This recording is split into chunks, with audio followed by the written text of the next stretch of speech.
E aí, gente, o LiambaCast tá no ar. Abra a mente que vai começar.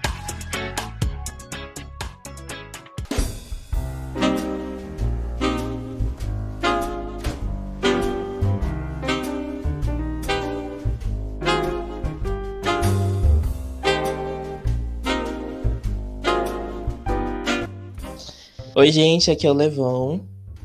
E aí, gente, aqui é a Gi. E hoje, no novo episódio do LiambaCast, a gente vai trazer uma discussão a respeito de cannabis e meio ambiente. A gente pegou algumas considerações, alguns estudos a respeito da produção da cannabis, principalmente para o consumo recreativo. E aí eu peguei um estudo da Universidade do Estado do Colorado, que eles obtêm alguns impactos da indústria da cannabis, e aí eles colocam todas essas perspectivas no aumento das emissões de gases do efeito estufa nos Estados Unidos depois da legalização. Então, eles fizeram toda uma avaliação do ciclo de vida das operações de cannabis em ambientes fechados, como as estufas, e analisaram principalmente a energia usada, os materiais necessários para poder cultivar e se chegar no produto final. E nisso, eles averiguaram que houveram um aumento nas emissões de gases do efeito estufa justamente por conta da alta demanda, né, e também pela grande produção interna em estufas.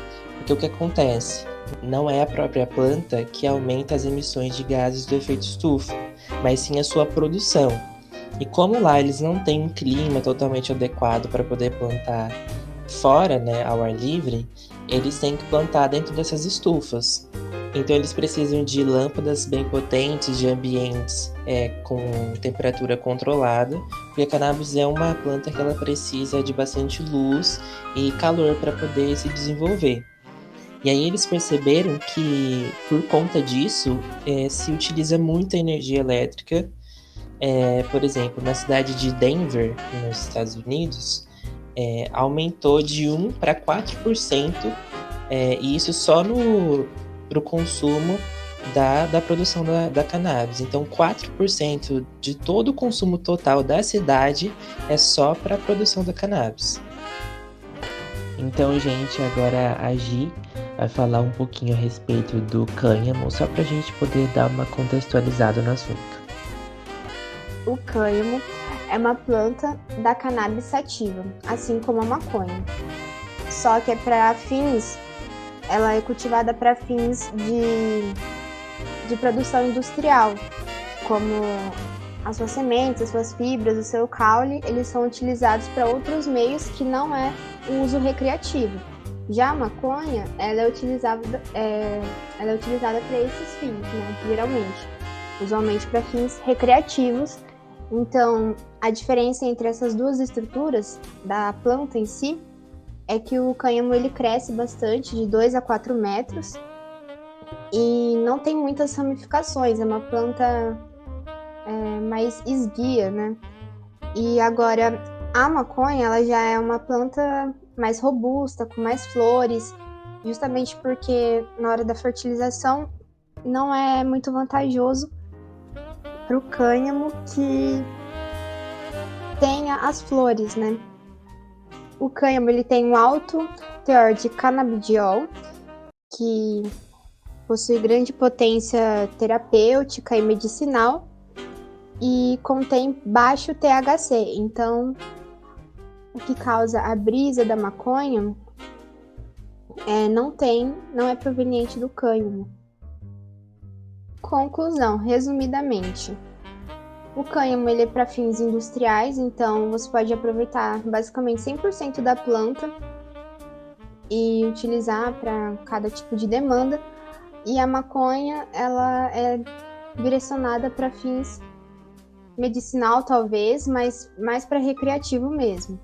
Então tem um alto nível de THC, geralmente 30%, enquanto o cânhamo é 0,3%.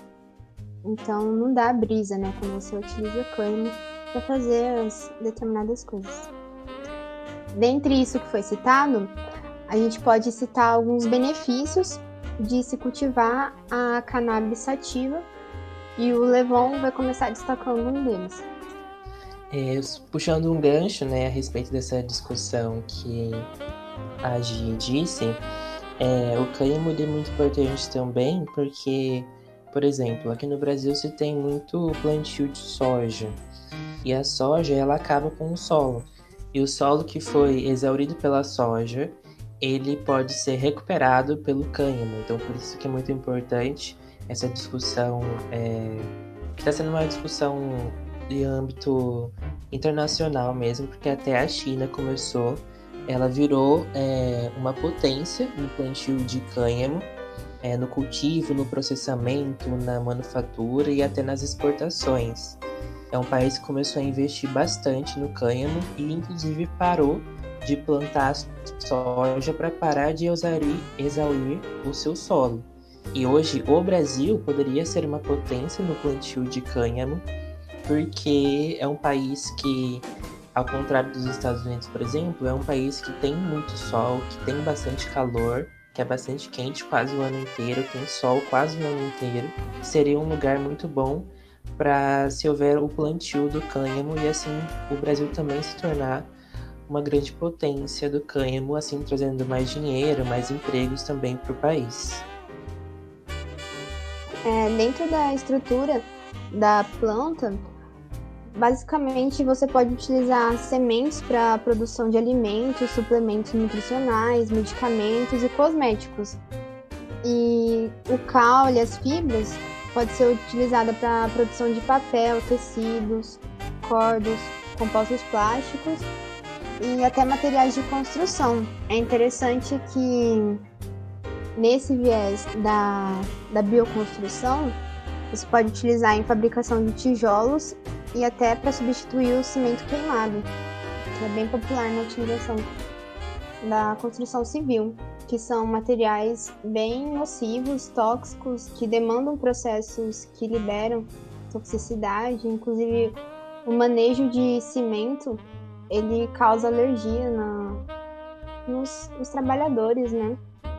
E a gente poderia reduzir tudo isso utilizando o cânhamo, que seria rentável, porque a planta ela pode ser utilizada por completo. Então você pode direcionar para cada coisa uma única planta, né?